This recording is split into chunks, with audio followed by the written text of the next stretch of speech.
Hello, people of TAPA. This is your weekly TAPANews. I'm your host, Angel. And I'm your co-host, Michael. And don't you ever forget, this is by the people, For the people. Students, the senior film shows are right around the corner, and by the time you are watching this, they will be done.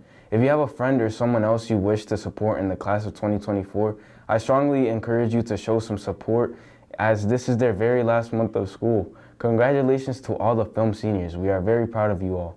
Today, we mourn the tragedy of what the tornadoes in Iowa have caused. The loss of families, homes, and even family members. Sources say that at least 5 were found dead, including infants. On Friday, April 26th, it appears that at least 17 tornadoes hit Iowa. Yes, 17 tornadoes in a single day. Severe storms moved through Nebraska into western and central Iowa, producing some large, long-track tornadoes. A place that had specifically hit hard is called Minden. The governor of Iowa had visited Minden and gave us a quote saying, quote, "The people of Iowa are coming together, just like we always do, to help one another. With the possibility of more storms today, please be safe and look out for your neighbors," quote. Encouraging the people to stay strong and prepare for the possible next disasters to hit. The two-person team climbing Mount Johnson in the park fell around 1,000 feet on Thursday, April 26. One died and the other sustained serious injuries. Robbie Mekas died after they were climbing a mountain in Alaska's Denali National Park. Officials said Friday the fall was witnessed by another climbing party, who reported at about 10:45 p.m. and descended to where the climbers had fallen. They confirmed one of the climbers had died and dug a snow cave intended to the climber. The climbers were roped together and climbing the 5,000-foot route known as the escalator. When they fell, the park officials said, early Friday, a rescue helicopter and 2 mountaineering rangers left Talkeetna, where the park mountaineering operations are based. They were able to rescue the injured climber, who was later flown by the helicopter for additional medical health care. The helicopter and rangers returned to the mountain later to recover the body of the climber who had died, but were forced back by deteriorating weather. The statement said, "Rangers plan to return when conditions allow," the park said. Next up, after first smashing a van into a house, a man brandishing a sword launched an attack in London early on Tuesday, killing a 14-year-old child and wounding at least 4 people, including 2 police officers. The terrifying-looking weapon is seen being held by an unnamed suspect wearing a yellow sweatshirt as they stroll down the street close to the Hainault Tube station in northeast London at around 7 in the morning. Police did not comment on whether the residence or its occupants were specifically targeted, but they did say that the first victims of the suspect's stabbing were at the house where he crashed his van. According to a police force representative, the suspect, quote-unquote, went on to attack other members of the public and 2 police officers. Chief Superintendent Stuart Bell LT of the Metropolitan Police in London subsequently declared, quote-unquote, with deep sorrow, that the 14-year-old child had passed away from his wounds. After being stabbed, he was taken to the hospital and unfortunately passed away shortly after, Bell stated, extending her condolences to the boy's family, quote-unquote, during this unbelievably difficult time. It's unbelievable what happened this morning, and I can't even begin to imagine the feelings of everyone who's impacted. Thankfully, their injuries are not believed to be life-threatening, Bell said of the other 4 stabbing victims, who included 2 police officers. They are being treated at nearby hospitals. At the scene, a 36-year-old male was tased and taken into custody. As of April 19th, a notorious serial killer in Mexico City was caught and arrested. No official name has been given, only that their first name was Miguel, and allegedly worked as a chemist. They were caught after breaking into a home and then killing a 17-year-old girl before assaulting her mother, then fleeing the scene. The mother survived the encounter and was able to identify a assailant shortly after. At the killer's home, police have stated to have found IDs of past victims, all women, bones, cell phones, bloodstains, and quote-unquote biological material, which hasn't been publicly told what it is. Along with this, reporters have said that there were bones of 20 victims, though police have said they were only 6, excluding the 17-year-old victims. though the actual number is unknown. Alongside all of this, police and reporters have stated that there was a series of notebooks that may well be narrations of the acts that Miguel carried out against his victims, Lara said. Lots of people, mainly families of the previous and most recent victims, have gone to criticize the Mexico City police for doing so little to investigate the cases of missing women until their bodies turn up. In 2018, a previous serial killer had killed and butchered at least 10 women and was only caught when he was found pushing a dismembered body down a street in a baby carriage, planning to yet again dump the body of his victim in a vacant lot. And in 2021, another serial killer was caught only after his final victim was a police commander's wife. Having for years been let roam free, he had hacked up and buried at least 19 different people, burying them in his own premise before his killing spree was ended. 9. And before we toss it to TAPA's news, we got a new addition, Christian Bonilla. What's up, guys? And don't you ever forget, this is by the people, For the people.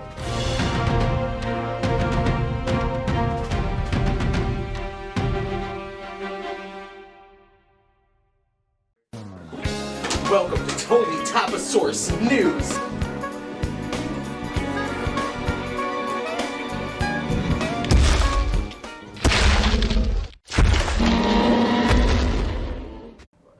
Hey Dinos, I'm your host, Caden Camacho. Ella McKay, the new James L. Brooks film being made by 20th Century Studios, began filming on Providence's east side on February 5th. Providence locations have included a storefront on Broadway remodeled as a bar, a University Heights house remodeled as a coffee shop, and the State House. More quietly, Ella McKay has also filmed in Cranston and Bristol. The film follows Barbie's Ella Mackey. Rhode Island Film and TV Office said Mackey plays the role of a young politician who juggles family issues and work life as she prepares to take her mentor's job, the state's longtime incumbent governor. I'm excited to see Rhode Island on the big screen because last time a big production rolled through town, it was for the filming of Good Burger 2. But sadly, that was direct to platform. But Ella McKay will be in theaters with some of the biggest stars of the past decades, which includes one of my favorite actors, Jamie Lee Curtis, who starred as Laurie Strode in the Halloween franchise. The film is set to be released in 2025, and I know the TTN team is looking forward to seeing this feature live and in person. That's all I have for you today. Thank you for watching Totally TAPA's News, and remember, we are the source you can trust. Hello Dinos, today this segment is going to be a bit heavy, so let's unpack some of this baggage. We'll be discussing the Brown University students' protest. Students at Brown University are enraged that the school they support doesn't speak out against the ongoing mass genocide against Palestinians in Gaza. In Palestine right now, Prime Minister Benjamin of Israel reiterated Israel's position that its forces will launch an anticipated military operation in Rafah, regardless of whether a ceasefire and hostage deal is reached with Hamas. After all this protesting, Brown initially agreed to hear a divestment proposal from their students sometime this month. Hopefully, the students will get the resolve they've been waiting for. That's all for this segment. Now we'll transition to the highly anticipated Kendrick Lamar and Drake beef. Hello Dinos, and welcome to Totally TAPA's News. Today I'll be talking about the resurfaced beef in the rap industry right now. Future recently dropped an album with Metro Boomin called We Don't Trust You. This album includes a song called Like That, which has a Kendrick Lamar verse where he disses Drake and J. Cole. A few years ago, in a song with Big Sean called Control, Kendrick had taken numerous shots at big artists, including Drake. After Like That had dropped, Drake came out with 2 diss tracks called Push-Ups and Tailor-Made Freestyles about Kendrick Lamar. After this, Kendrick Lamar decided to drop a 6.5-minute diss track called Euphoria, which called out Drake on multiple things in his career, which he then followed up the next day with 616 in LA that goes at the people in Drake's clique that wants to see Drake's demise. Drake then swiftly responds with Family Matters, where Drake not only goes at Kendrick Lamar, but everyone else involved with the beef. Kendrick Lamar didn't give any time for Drake to be in the spotlight, because 15 minutes after Drake dropped Family Matters, Kendrick Lamar dropped Meet the Grams, which shares how Drake apparently hid an 11-year-old daughter. After the bombshell of Meet the Grams, Kendrick then followed up with the more upbeat Not Like Us that accuses Drake of holding an interest in a minor. A day later, Drake dropped his response called "The Heart Part 6," which is him denying him having a daughter and liking minors. But the media had a field day and gave us the de facto winner of this generational rap battle, with everyone praising Kendrick Lamar. As Drake's final response grew to 1 million dislikes on YouTube compared to its 600,000 likes, this was truly a beef for the ages. That's all I have for you guys today. Now on to our ad. Yo, Dot, I got you. Can't stop, won't stop. I just in a Sean John tank top. They never let me get money again. On my Cat Williams when they get funny again. Yeah, you see they tried to count me out. I like that. We just hit a number one. We right back. Hey, another one, volume 1. Then it's 2 and 3. Vultures on repeat. Still feel like Pablo, drug dealer street. Pluto sent the drones, a hit like Metro Beats.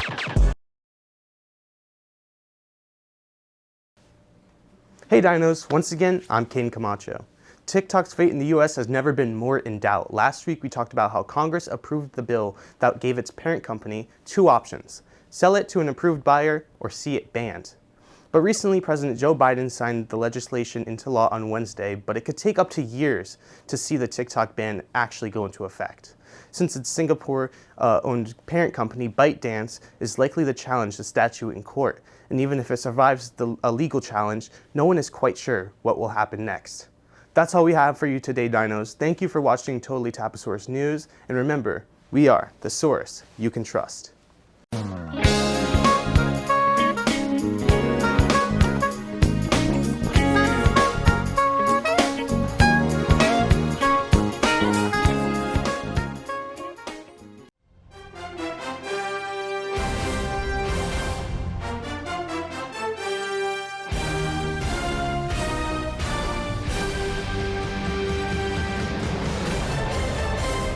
Welcome back. I'm your host Javier Montanez, and you're watching TAPA Sports. In today's episode, we'll be talking about NFL offseason, NBA basketball, and for the first time ever, MLB baseball.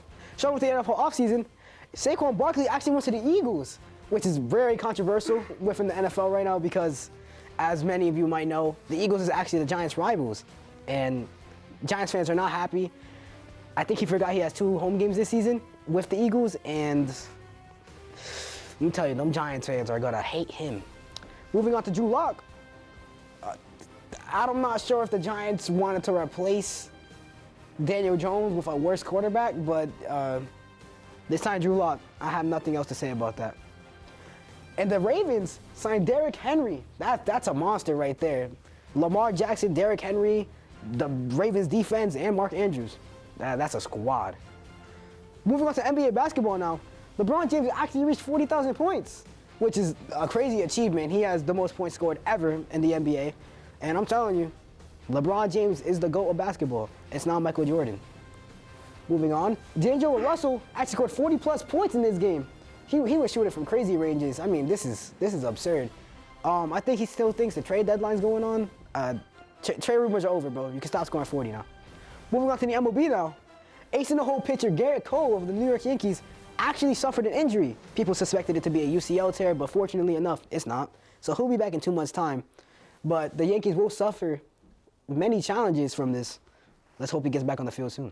I was your host, Javier Montanez, and you just finished watching TAPA Sports, where we do sports right.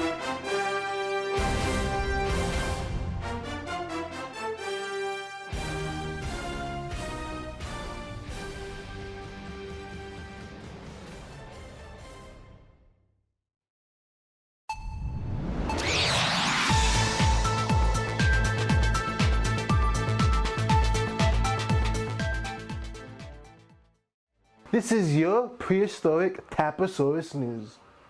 Dozens of protesters took over a building at Columbia University and barricaded the entrances before unfurling a Palestine flag out a window. This is the biggest escalation of the demonstrations against the Israel-Hamas war that have spread to college campuses nationwide. The group behind this has reclaimed the Hamilton Hall as Hind's Hall in honor of Hind Wahab, a martyr murdered at the hands of the Israel state at the age of 6 years old. The Public Safety Department at Columbia University says that access to the campus has been limited to students living in the residential buildings and essential employees such as dining, public safety, and maintenance staff. In other news, Drake and Kendrick Lamar have become what many are calling a rap war, beginning in the song Like That in Future and Metro Booming's album We Don't Trust You, where the artist Kendrick Lamar responded to a lyric from Drake and J. Cole's hit song First Person Shooter. This rap war has exploded from a simple argument to multiple allegations towards Drake coming out. The rap war has even evolved into public violence, with one of Drake's bodyguards getting shot. Currently, the two have reached an impasse and have not posted any new diss tracks. Now, onto an ad break.